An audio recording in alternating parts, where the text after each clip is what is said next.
The amount that YouTube paid me for 1 million views is... Yes, you can ride and even get paid to do it. You can make a job out of YouTube. You can even make a business off of YouTube. Before I show you how much YouTube paid me for 1 million views, there's a lot of factors that go into that. So I'll show you 4 different videos that got 1 million views and how each of them got pretty different pay. But I don't get to keep all of that money. I'll show you what goes into getting those 1 million views, the time and the money. And that way, if you've ever wondered if you can make your hobby into a business or if you could get paid to do what you love, hopefully this will help you realize that that pipe dream isn't a pipe dream. It's actually pretty possible. Well, first, let's get out of this garage because it is freezing in here. Okay, it is not lost on me that I've gotten very lucky. Ironically, I started riding motorcycles to escape the office life just for a little bit.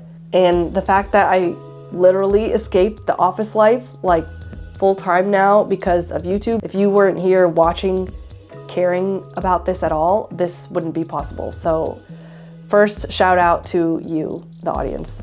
So just for a quick backstory on how this hobby turned into a job and then a business for me. And if all you want is the dollar amount on 1 million views, I'll put the timestamps down below so you can skip ahead there. So for the backstory, I started riding in 2016 and I didn't know anybody who rode. And I just wanted to talk about motorcycles so badly, but I didn't know who to talk to. And I had been watching so many YouTube videos, that's how I learned about riding, and figured I would just start posting videos. And that's how I'd talk to people. I also really thought that after posting 3 videos, I'd be a full-time YouTuber, but that wasn't the case. But I was having so much fun, so I just kept doing it. And for about 5 years, YouTube was a hobby and it paid like a hobby because I treated it like a hobby. And I also didn't know better. I didn't know that you could turn it into a business or you could get paid to do this in a sustainable way. I thought it was really just a matter of luck. But that is not the case at all.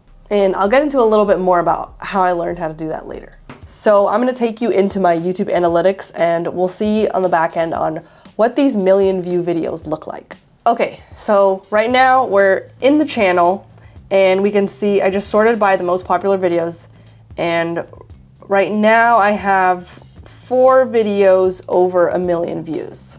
So we'll just break down all 4 of those.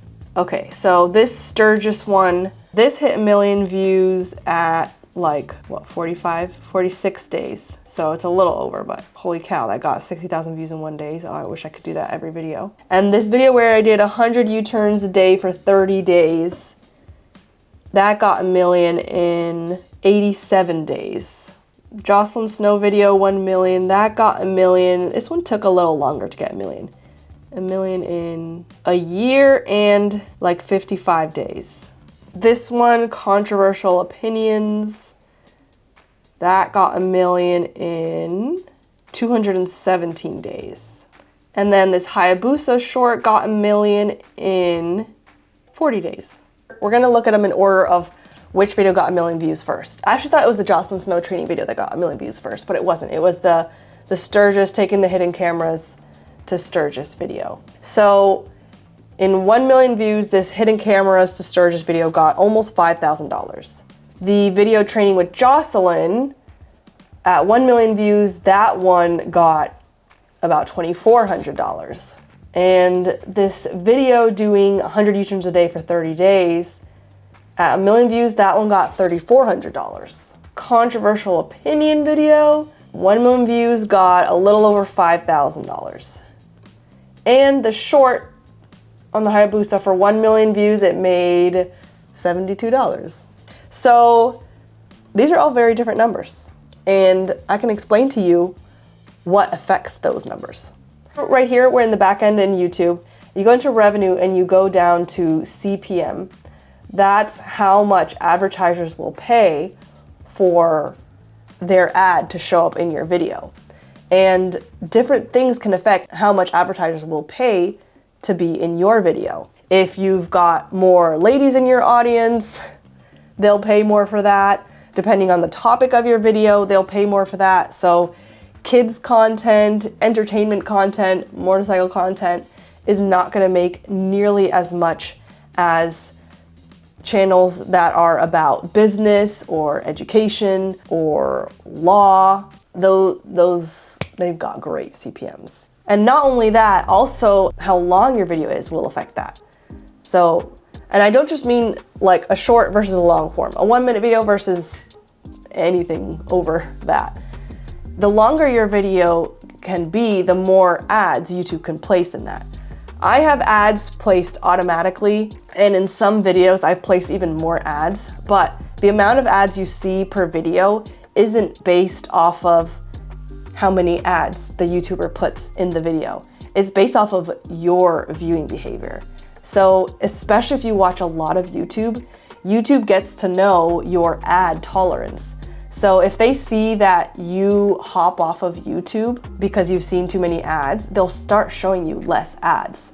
So I've actually done this on Facebook, where I've trained the Facebook algorithm to show me no ads on Reels. So basically for, I don't know, maybe a week or two, I would just exit out of YouTube, or I would exit out of Facebook anytime they would show an ad. So now I no longer see ads interrupting my Reels. For YouTube, I watch so much YouTube, so I just pay for premium, so I never see ads. So if you see ads on your video, it may not be the YouTubers doing it, it may be you. You know, sometimes it's not them, it's you. So as far as motorcycle videos, what I've noticed is the type of bike or the location will affect my CPM. So anything with Harleys, Hondas, Yamahas, they will pay a lot more in CPMs generally than videos showing much cheaper bikes. And sometimes that's just because of the popularity of the bike, because there are just so many people, so many more people that kind of bike will draw. And sometimes it's because of the countries. So US advertisers will pay a lot for a US audience, and they may pay very, very little for audiences in India, in China, other parts of Asia. So for instance, all my videos on reviewing Harleys get a much higher CPM than all my videos reviewing bikes that are popular in India, like the KTM Duke 390 or the Royal Enfield Himalayan, just because that audience is so much larger US, and that's how advertisers pay. Now going back on the long videos. So the Sturgis video, it's not the longest, but it's of these that I showed you. Some of them range 15 to 20 minutes, but Sturgis is really big. Sturgis is very popular, and this was released just before the holidays. And when I mean just before the holidays, I mean like 3 months. So the 3 months before Christmas, those are also really good months for CPMs. So this was released in October. That's when advertisers pay a lot. And then the Jocelyn Snow video that was of the longer videos had the least amount that it was paid for 1 million views. That was released in January, which is when advertisers usually pay the lowest, at least for my channel. And I think that's pretty across the board for motorcycling channels. Winter months after the holidays are just much lower CPMs. So all those things affect CPMs, and I only have a couple of videos that have been really long, but from some other YouTubers I've talked to that make videos well over 25 minutes, that make them like 45 minutes, an hour long, advertisers pay like exponentially more for a video that's like 30 minutes versus a video that's 15 minutes. And it's not just because of the ads that they'll be shown. I don't really know why. Maybe they think the audience is more likely to buy. I don't know. I've never placed an ad in a YouTube video before. So now I'll toggle this timeline and I'll show you how much each of these videos made in all time. And then what I'll show you next is how much time and money goes into making these 1 million views. And of course, that's not the case for every YouTuber. Some YouTubers spend a lot more or a lot less on each of their videos.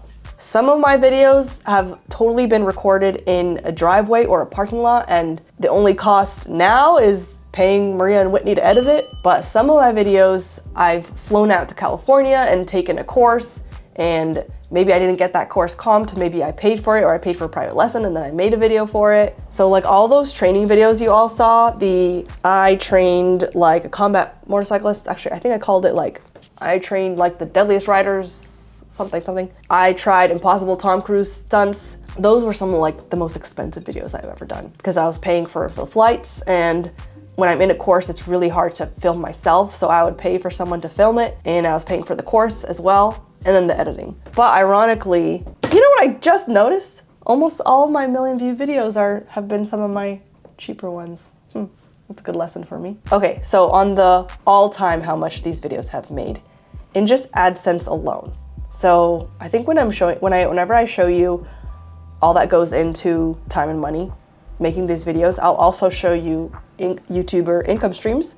And AdSense used to be my main income stream, but now I'd say it's about half. We'll see, I'll show you. I got a whole pie chart and everything. Okay, so of all time, this Sturgis video has gotten 2.7 million views, posted in September of 2022. I said the wrong thing earlier. And it's made $12,000 in revenue. And the Jocelyn Snow video, posted January 2022 with 1.4 million views. It's made just under $4,000. And this 100 U-turns a day video, see, this was a free one to produce because this was all done in a parking lot with my camera on a tripod. Posted that March 2023, 1.8 million views. It made $6,300. And this controversial opinion one, this one was filmed just right here in this office, sitting and talking. And that made 1.3 million views and made $7,000. So that made a little bit more because it was posted in December, so that's a good month. And it was also a little longer. It's 20 minutes, so generally my videos are a little shorter than that. And then the Hayabusa video that got 2 million views, but it's just a short, so it's 47 seconds long. It made $158. And actually, you know what? That's actually probably in the negative. No, I think Whitney edited that one, and I think she edited it pretty quick, so it that one just barely made money. Okay, so now I'm going to get into the YouTuber money breakdown. What does it cost to make these views? So right now, this is the software I use to track income, expenses, and both for this one right now, we're just in what I use for the Doodle finances aspect. I also use this for personal, but that's in a different account. So I kind of hate to show exact numbers because it can be so different from month to month. There was one year where the channel made $20,000 in a month, and another month it made $2,000, and it was the same year. But in this software, I can show you, it'll show you the average of what some of the things actually are. So let me go first into the expenses part of things. So for contractors, it says my average has been about almost $5,000 a month I'll pay for contractors. So that's editing, and that's also admin, and that's also my bookkeeper. What I mean by admin is, so my admin, they might do, right now, she is translating all the Doodle videos into Spanish and making a Spanish channel. And she's also adding a bunch of motorcycle location listings on motorcycledestinations.com. So for recurring expenses, it's an average of $30,000 a month I'll pay. And what that is, it's a whole bunch of different software, whether it's music license for showing music and videos legally. Most recently Shopify, because we just launched a merch store.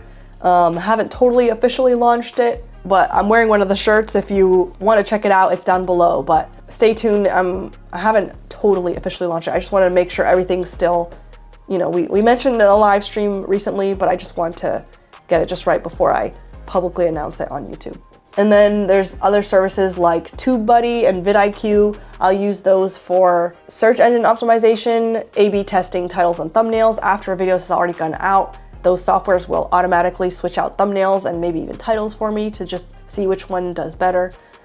If a video is doing well, I normally won't touch it and I won't do anything, but if a video has done badly or it's plateaued, then I might start adding those tests in.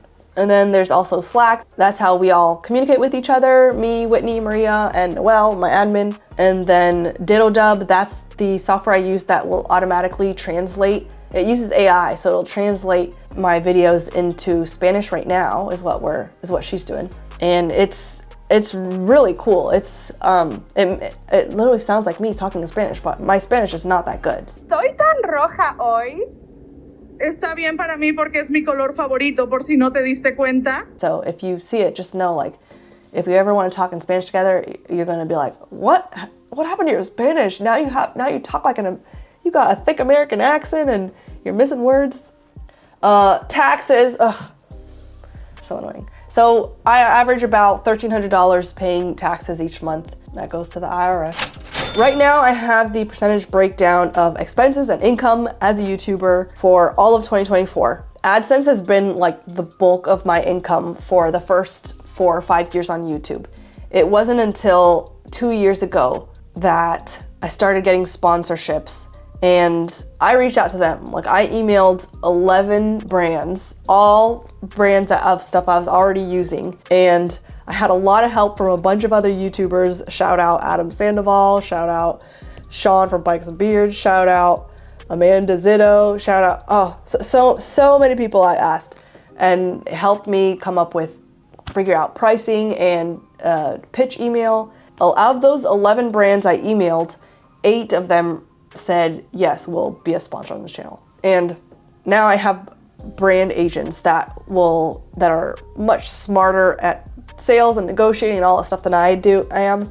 And so they take care of that. So they do the contracts and the invoices and all that stuff, so I can just focus more on the videos. But the sponsorship is a pretty new income stream, because if it wasn't for sponsorships, I wouldn't be able to afford Maria and Whitney and having editors. And sure, you could do things solo, and some people, like I know MotoJitsu, he's one of those who I'm pretty sure he still does almost everything like by himself. But for me, my YouTube video is also kind of an art form. Like I really like making some videos where it's like you're watching a TV episode. And that takes time and money and help from other people that are more talented than I am. Shout out Maria and Whitney to make that possible. So for 2024, AdSense was about 40% and sponsors was about 41%. Affiliates was 17%. So that's all the links in my description where I'm like, affiliate link down below. Memberships and miscellaneous, I'm not sure what miscellaneous is. Maybe y'all sending gas on PayPal, I think that's what that might be.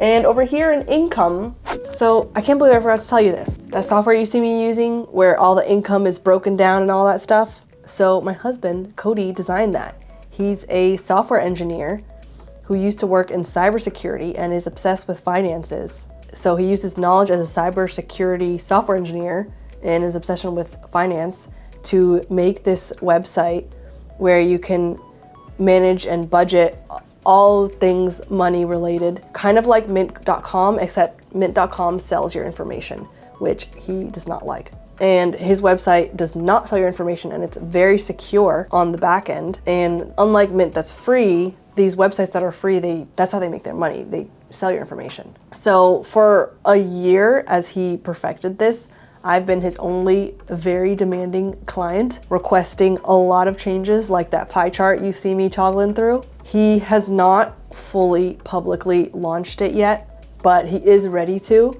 So if you're into managing your finances or you just want to get better at all that budget stuff, whether it's for your business or just your personal money, I'm going to link to it down below, and he doesn't know this video is coming out where I'm doing this, so let's surprise him and just have a ton of signups. But if you're not interested in that kind of thing, just skip over this. But I really want people who love organizing their finances to get into this, because you'll be able to see how much care he has put into this for the past like 2 years. And every night he gets on his laptop, or on the weekends I see him on his laptop just switching things out, and he's like, ooh, look at this new icon I added, ooh, look at this new thing I added. Because now that all the like software coding backend stuff is ready to go, now he's just like playing, and I just love seeing him, how excited he is with it, and I love using it. I'm obsessed with it. I use it like every week, so check it out. And okay, back to YouTube money. Biggest expense for 2024 is contractors, actually. So I spend the most on editors and talented videographers who actually know how to work a camera instead of just an iPhone like me. But you know what? This isn't an iPhone. This is a vlogging camera, so I'm stepping up a little bit. A little bit under that, 28% is owner's pay, so that's me. I get paid a salary out of Doodle on a Motorcycle. She's a very stingy boss, actually. Maybe I'll ask her for a raise for 2025. And travel expenses is about 11%. Taxes is actually not as much as I thought. It's only about 9%. So all of that, as you can see, my cash flow for 2024 is only about 4%. So as much as I make on YouTube, I spend a lot to make the videos. And do you have to do that for YouTube? No, you do not. But YouTube is my baby. My videos are important to me. And don't you want to give your baby everything it wants?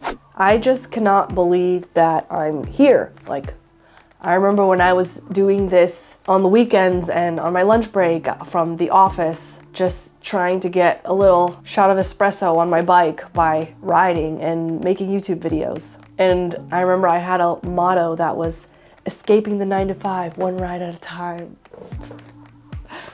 But now I feel like because of you watching, that's actually become possible. So thank you for being here, and shout out Daryl Eves. That's how I learned how to do YouTube sustainably. You can either read his book, The YouTube Formula, or if you're ready to take his course, it's called Channel Jumpstart. None of this would be possible with literally so many people that have helped, and I could literally make a 30-minute video just listing names of people who have helped over the years.